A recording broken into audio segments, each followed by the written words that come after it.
Hello trainees, आज हम जावा script class 6 में दो टॉपिक को कवर करेंगे। जैसे कि आप लोग को दिख ही रहा है लिखा हुआ मैं डेटा टाइप को निर्धारित और परिवर्तित करना, मतलब determine data types and converting data types. ठीक है, डिटरमाइन डेटा टाइप्स जो फर्स्ट है, मतलब डेटा टाइप को निर्धारित करना, ये देखेंगे। और कन्वर्टिंग डेटा टाइप्स है ना। अगर कोई डेटा टाइप आपका मान लीजिए इंटीजर में है, मान लीजिए स्ट्रिंग में है तो उसको इंटीजर में कैसे परिवर्तित करेंगे, या फिर फ्लोट में है तो उसको कैसे परिवर्तित करेंगे, या किसी को स्ट्रिंग में कैसे परिवर्तित करेंगे, ये सारा चीज़ देखेंगे कन्वर्टिंग डेटा टाइप्स में। ठीक है, तो सबसे पहले हम देखते हैं determining data types. Determining data types ये क्या होता है भाई? जैसे कि आप लोग को मैं बताते आ रहा हूँ, शुरू पहले क्लास में बता चुका हूँ कि जैसे प्रोग्रामिंग लैंग्वेज में क्या होता था, हम जब डेटा टाइप का उपयोग करते थे तो उसको पहले डिक्लेयर करना अनिवार्य होता था कि वो किस टाइप का है ना, कि वो स्ट्रिंग टाइप का है कि नंबर टाइप का है कि बुलियन टाइप का है, कौन सा टाइप है वो। जब भी हम प्रोग्रामिंग लैंग्वेज जैसे VBA वगैरह यूज़ करते थे तो उसमें अनिवार्य था। लेकिन जब हम यहाँ स्क्रिप्टिंग लैंग्वेज जावा स्क्रिप्ट उपयोग कर रहे हैं तो ये अनिवार्यता यहाँ पर ख़त्म हो जाती है। मतलब कि जावा स्क्रिप्ट में हम किसी वेरिएबल को डिक्लेयर करने के समय उसका डेटा टाइप निर्धारित नहीं करना है, अपने को ज़रूरी नहीं है ये निर्धारित करना। लेकिन वो क्या करता है, जावा स्क्रिप्ट क्या करता है, स्क्रिप्ट के अनुसार डेटा टाइप को परिवर्तित कर लेता है कि क्या लिखे हुए हो उसके अनुसार वो ले लेता है। यहाँ पर आपको डिक्लेयर नहीं करना पड़ता है कि वो स्ट्रिंग होगा कि नंबर होगा कि बुलियन होगा, कौन सा डेटा टाइप होगा। ठीक है, यदि आपको डिटरमाइन करना है या जानना है कि जो आप लिखे हुए हो या जो प्रोग्राम या स्क्रिप्ट में लिखा गया है वो कौन सा डेटा टाइप है, तो उसके लिए एक है आपका type of operator, TYPEOF, type of. ठीक है, टाइप ऑफ ऑपरेटर के माध्यम से आप डिटरमाइन कर सकते हो या निर्धारित कर सकते हो कि डेटा टाइप आपका स्क्रिप्टिंग लैंग्वेज में कौन सा है। जैसे कि आप यहाँ देख सकते हो, जैसे कि हमने क्या किया, where name is equal to, यहाँ पर लिखा हुआ है मनीष, है ना। तो अब नेम इज इक्वल टू ये डबल कोट में लिखा हुआ है।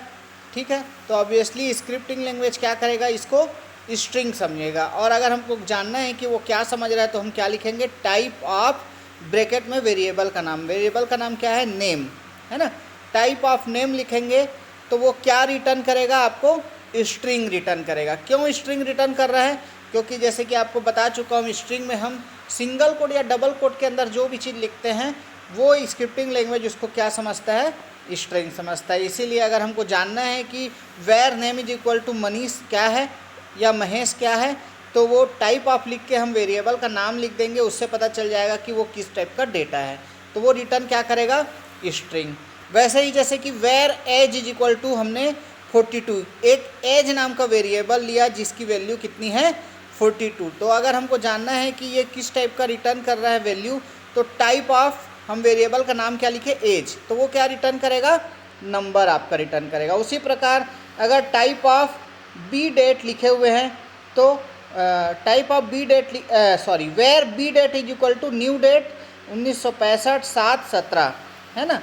तो हमको पता करना है कि ये जो बी डेट है वेरिएबल वो क्या रिटर्न करेगा, तो टाइप ऑफ क्या लिखेंगे हम, बी डेट लिखेंगे। तो ये क्या रिटर्न करता है, एक ऑब्जेक्ट रिटर्न करता है। उसी प्रकार अगर टाइप ऑफ नल लिखेंगे तो नल मतलब जिसकी कोई वैल्यू नहीं रहती, वो क्या रिटर्न करेगा, स्ट्रिंग रिटर्न करेगा। ठीक है, टाइप ऑफ डेट लिखेंगे तो वो क्या रिटर्न करेगा, एक फंक्शन रिटर्न करेगा। डेट मतलब कि जो करेंट डेट रहेगा वो आपको दिखा देगा। टाइप ऑफ अननोन वेयर लिखेंगे, अननोन वेयर मतलब कि अननोन वेरिएबल है तो वो क्या रिटर्न करेगा, अनडिफाइंड। टाइप ऑफ फॉल्स लिखेंगे तो क्या रिटर्न करेगा, बुलियन आपकी वैल्यू रिटर्न करेगा। ठीक है, तो आपको इसमें दिख ही रहा है कि क्या करता है टाइप ऑफ ऑपरेटर, क्या करता है आपका स्क्रिप्ट। टाइप ऑफ ऑपरेटर आपका क्या किस लिए उपयोग किया जाता है, डेटा टाइप को निर्धारित करने के लिए प्रयोग किया जाता है। और जो स्क्रिप्ट के कंटेंट्स के अनुरूप जावा स्क्रिप्ट क्या करता है, इम्प्लिसिटली डेटा टाइप को परिवर्तित कर देता है। ठीक है, इम्प्लिसिटली मतलब आंतरिक रूप से और एक्सप्लिसिटली मतलब बाह्य रूप से। तो इम्प्लिसिटली वो समझ जाता है कि अगर डबल कोट में लिखा है तो वो स्ट्रिंग होगा, अगर नंबर लिखा है तो वो नंबर होगा, अगर डेट लिखा है तो डेट फंक्शन होगा, अगर कुछ नहीं लिखा है तो वो नल होगा, या अनडिफाइंड डिफाइन नहीं किए हैं तो वो अनडिफाइंड होगा, या बुलियन होगा। तो ये सारे चीज़ टाइप ऑफ ऑपरेटर के थ्रू हम डिटरमाइन कर सकते हैं कि कौन सा डेटा टाइप होता है। ठीक है, इसके बाद हमारा था सेकेंड टॉपिक। सेकेंड टॉपिक क्या है? कन्वर्टिंग डेटा टाइप्स, है ना। Converting data type, converting data type का मतलब है कि यदि आप कोई स्ट्रिंग डेटा टाइप है ना, बाहरी तौर पे अगर कोई स्ट्रिंग डेटा टाइप है उसको आप न्यूमेरिक टाइप में बदलना चाहते हो, और अगर ऑब्जेक्ट को आप स्ट्रिंग में परिवर्तित करना चाहते हो तो कन्वर्टिंग मतलब बदलना, है ना। जो डेटा टाइप आप यूज़ कर रहे हो उसको आप दूसरे डेटा टाइप में अगर कन्वर्ट या परिवर्तित करना चाहते हो तो उसके लिए कुछ मेथड एंड फंक्शन होते हैं। तो आज हम उसी मेथड और फंक्शन में दो हम फंक्शन देखेंगे और एक मेथड देखेंगे कि किस प्रकार हम जो डेटा टाइप शुरू में, डेटा टाइप तो नहीं देते हैं, जो शुरू में हम यूज़ किए हैं उसको हम कैसे कन्वर्ट कर पाएंगे। अगर स्ट्रिंग में है तो स्ट्रिंग डेटा टाइप को न्यूमेरिक डेटा टाइप में कैसे कन्वर्ट करेंगे, या स्ट्रिंग डेटा टाइप को न्यूमेरिक डेटा टाइप या फ्लोटिंग डेटा टाइप में कैसे कन्वर्ट करेंगे, और ऑब्जेक्ट को स्ट्रिंग में कैसे कन्वर्ट करेंगे। तो सबसे पहले ये तीन लिखा हुआ हूँ मैं यहाँ पर। पार्स इंट एक फंक्शन है, दूसरा पार्स फ्लोट फंक्शन, और तीसरा टू स्ट्रिंग मेथड। तो ये तीनों को हम लोग देखेंगे कि कैसे कैसे इन तीनों की सहायता से हम कन्वर्ट कर सकते हैं डेटा टाइप को। ठीक है, तो सबसे पहले देखते हैं पार्स इंट। ठीक है, पार्स इंट। तो पार्स इंट फंक्शन क्या करता है? यह फंक्शन एक कैरेक्टर स्ट्रिंग को आर्गुमेंट के रूप में लेता है और इंटीजर के रूप में रिटर्न करता है। ठीक है, मतलब कि अगर आपका कोई स्ट्रिंग है ना, स्ट्रिंग में आप कोई चीज़ लिख रहे हो तो वो क्या करेगा, पार्स इंट फंक्शन क्या करेगा, उसको इंटीजर के रूप में रिटर्न करता है। कैसे रिटर्न करेगा वो देखेंगे। इसका सिंटेक्स क्या है? सिंटेक्स में यहाँ लिखा हुआ पार्स इंट फिर ब्रैकेट में स्ट्रिंग और ये बेस। अब ये दोनों तीनों चीज़ों को अपने को समझना पड़ेगा कि सिंटेक्स में स्ट्रिंग क्या है और बेस क्या है। एग्जाम्पल के थ्रू हम बहुत अच्छे से समझ सकते हैं। चलिए देखते हैं। जैसे कि पार्स इंट जो आपका स्ट्रिंग और बेस है, तो स्ट्रिंग में हम वो स्ट्रिंग देंगे जिसको हम कन्वर्ट करना चाहते हैं। ठीक है, और बेस नंबर सिस्टम में आपको बता चुका हूँ बेस में क्या क्या होते हैं। बाइनरी होता है, डेसिमल होता है, ऑक्टल होता है, हेक्साडेसिमल होता है।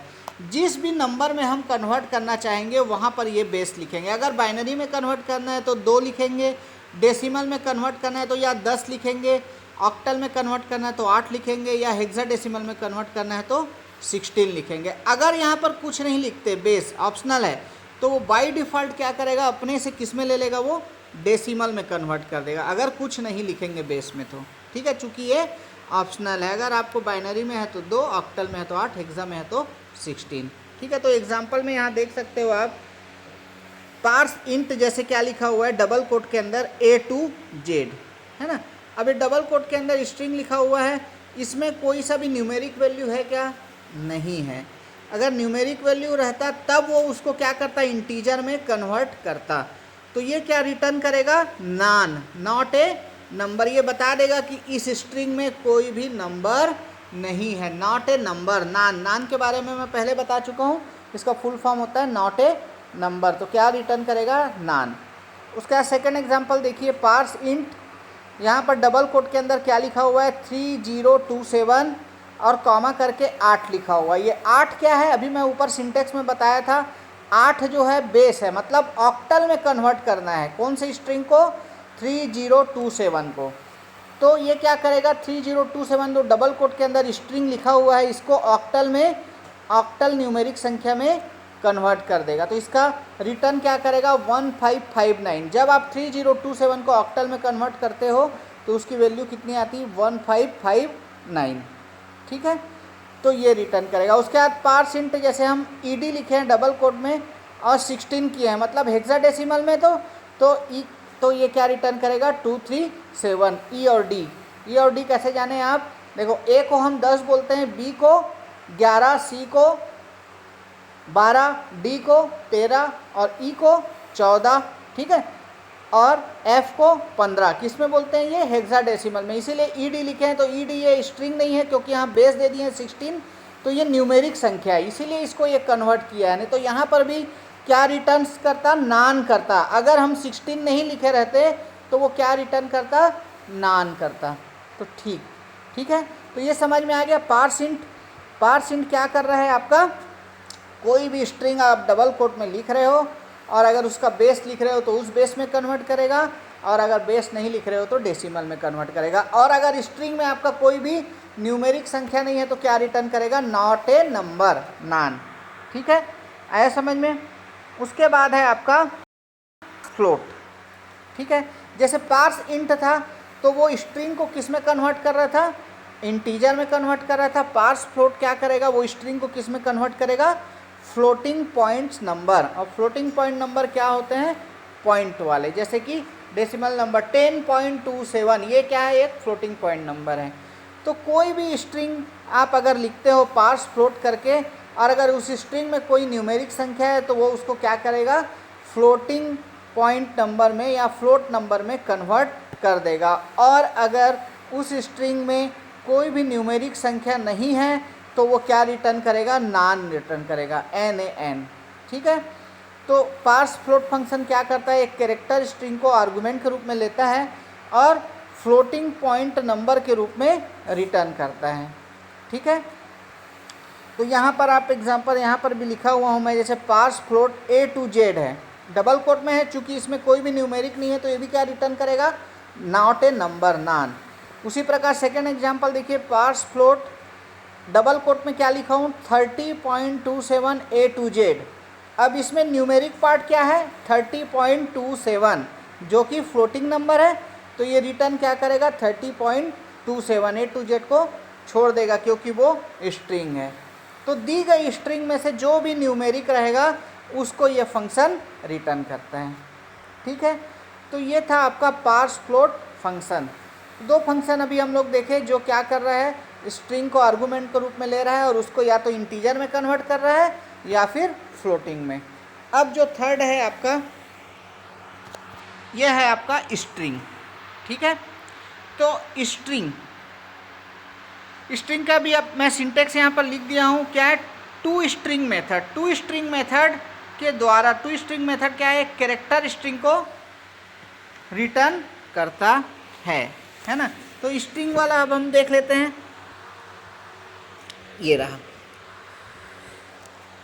तो यहाँ पर हम एग्जांपल के थ्रू इसको समझेंगे कि अगर हम टू स्ट्रिंग लगाते हैं तो वो स्ट्रिंग में कैसे कन्वर्ट करता है, चाहे वो नंबर हो, चाहे वो इंटीजर हो, चाहे फ्लोटिंग वाला नंबर हो, चाहे वो बुलियन हो, चाहे और कुछ हो, उसको वो इंटीजर में कैसे कन्वर्ट करेगा with the help of to string method. To string एक मेथड है, याद रखिएगा, टू स्ट्रिंग क्या है, मेथड है। और इसके पहले जो दो देखे, पार्स इंट और पार्स फ्लोट, वो क्या है, एक फंक्शन है। ठीक है, तो इसमें क्या देखेंगे हम, जैसे उदाहरण देखिए आप, where int integer is equal to 99, है ना। हमने क्या किया, एक इंटीजर लिया है INT नाम का, है ना, और उसकी वैल्यू कितनी है, 99। ठीक, तो अगर हम document dot right int integer dot to string करते हैं तो वो क्या करेगा, सिंपल 99 को स्ट्रिंग में कन्वर्ट कैसे करेगा, डबल कोट लगा देगा। तो जो भी यहाँ पर हमारा इंटीजर था डेटा टाइप, वो क्या हुआ, आपका स्ट्रिंग में कन्वर्ट हो गया। यही है कन्वर्टिंग, हम कन्वर्टिंग देख रहे हैं। तो ये टू स्ट्रिंग मेथड में इंटीजर अगर कोई नंबर लिखा हुआ है तो इसको अगर टू स्ट्रिंग करके उसको लिखते हैं तो क्या हो रहा है, वो स्ट्रिंग में कन्वर्ट कर दे रहा है। वैसे अगर फ्लोटिंग नंबर है, जैसे कि 5वें नंबर देखो, where FLT float is equal to 99.99, हमने एक FLT वेरिएबल लिया जो किस टाइप का है, फ्लोट टाइप का है ना, और उसकी वैल्यू कितनी है, 99.99।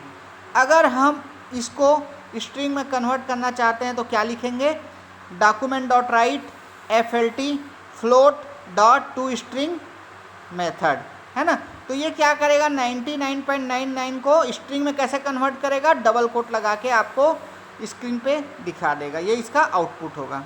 ठीक है, अगर 99.00 है और वो भी एक फ्लोट है, तो स्ट्रिंग में कन्वर्ट करना है तो 0 0 की जगह क्या लिखेगा, आउटपुट 99 दिखा देगा, क्योंकि 99 के बाद कोई संख्या नहीं है, इसीलिए वो उसको स्ट्रिंग में कैसे दिखाएगा, 99। ठीक है। सपोज कीजिए एक वेरिएबल है, अब 13वां नंबर लाइन को देखिए, है ना, 13वां जो 13 नंबर लिखा हुआ है उसको देखिए, उसमें क्या लिखा हुआ है, where bool boolean is equal to false. मतलब कि एक बोल वेरिएबल लिया हुआ है जो किस टाइप का है, बुलियन टाइप का है, और उसकी वैल्यू क्या है, फॉल्स है। जैसे मैं पहले बता चुका हूँ डेटा टाइप में कि बुलियन क्या वैल्यू रिटर्न करता है, ट्रू या फॉल्स। तो यहाँ पर हमने बोल वेरिएबल की वैल्यू क्या ली है, फॉल्स ली है। और अगर हम इसको अब स्ट्रिंग में कन्वर्ट करेंगे, है ना, डॉक्यूमेंट डॉट राइट बोल Boolean dot to string method लिखेंगे तो आउटपुट हमारा क्या आएगा, फॉल्स। वो भी किसके अंदर लिखाएगा, डबल कोट के अंदर। तो ये बुलियन वैल्यू को भी देखिए, ट्रू या फॉल्स जो था उसको स्ट्रिंग में कैसे कन्वर्ट कर दिया, बस डबल कोट लगा देता है ना, डबल कोट या सिंगल कोट लगाने से वो स्ट्रिंग में कन्वर्ट हो जाता है। तो टू स्ट्रिंग मेथड जो है वही काम यहाँ कर रहे हैं। ठीक है। तो इस तरीके से आप देख सकते हो कि कोई भी, इसके नीचे भी लिखा हुआ है, जैसे इंट इंटीजर 99 है तो उसको अपन स्ट्रिंग में 2 लिखे मतलब उसको बेस उसका 2 है बाइनरी में, तो 99 को बाइनरी में कन्वर्ट करके डबल कोट लगा देगा। उसी प्रकार अगर हम 99 को ऑक्टल में कन्वर्ट करेंगे तो टू स्ट्रिंग 8 लिख दिए बेस उसका, तो ऑक्टल में कन्वर्ट करेगा, डबल कोट लगा देगा। उसी प्रकार 99 को अगर हेक्सा में करना है अपने को तो उसको लगा देगा, ठीक है, डबल कोट दे के उसको कन्वर्ट करने के बाद। तो इस प्रकार हमने देखा कि टू स्ट्रिंग मेथड की सहायता से हम कोई भी इंटीजर वैल्यू हो, चाहे वो फ्लोट वैल्यू हो, चाहे बुलियन वैल्यू हो, चाहे किसी भी प्रकार की वैल्यू हो, उसको वो क्या करता है, स्ट्रिंग में कन्वर्ट कर देता है। तो हम 3 तरीके का यहाँ पर देखें कन्वर्टिंग डेटा टाइप का। पहला देखें हम पार्स इंट, जो क्या कर रहा था, कोई भी स्ट्रिंग को इंटीजर में कन्वर्ट कर रहा था। दूसरा देखें पार्स फ्लोट, जो क्या कर रहा था, कोई भी स्ट्रिंग को फ्लोटिंग नंबर में कन्वर्ट कर रहा था। और तीसरा मेथड देखें टू स्ट्रिंग, जिसमें हमने देखा कि डिफरेंट टाइप के integers, floating point numbers, Boolean function जो भी रहे वो सभी को ये किस में कन्वर्ट कर रहा था, स्ट्रिंग में। तो ये था आपका डेटा टाइप का कन्वर्सन। ठीक है। तो आज के टॉपिक में हम 2 चीज़ बहुत अच्छे से समझे, determining and converting data type, मतलब डेटा टाइप को निर्धारित करना और डेटा टाइप को परिवर्तित करना। ठीक है। आई होप आपको समझ में आया होगा। ठीक है। आगे का टॉपिक हम नेक्स्ट क्लास में कवर करेंगे। Okay, thank you.